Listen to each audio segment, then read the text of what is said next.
Ratusan umat muslim melakukan sholat Idul Fitri 1446 Hijriah bersama pemerintah Kabupaten Banyuasin di Masjid Al-Amir Komplek Perkantoran Banyuasin.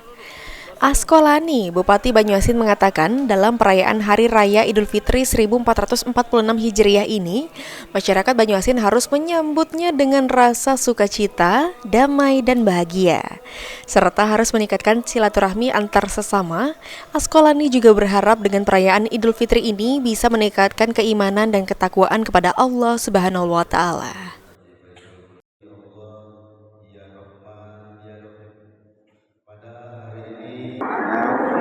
Masyarakat Banyuasin, mari kita rayakan Hari Raya Idul Fitri ini dengan sukacita, dengan rasa damai dan bahagia, dan bersilaturahim dengan keluarga, dengan tetangga, dan juga dengan teman-teman dan sahabat-sahabat karib kita.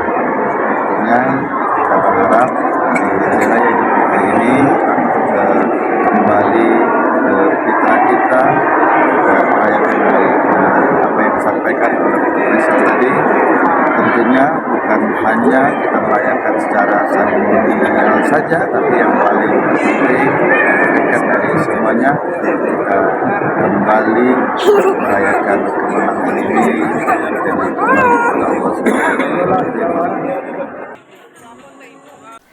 Selain sholat Id, pemerintah Kabupaten Banyuasin menggelar open house yang dihadiri oleh Forkopimda, OPD, serta masyarakat Banyuasin.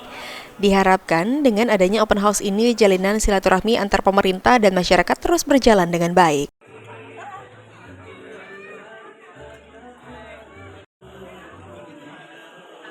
Ridho Ilahi, PAL TV.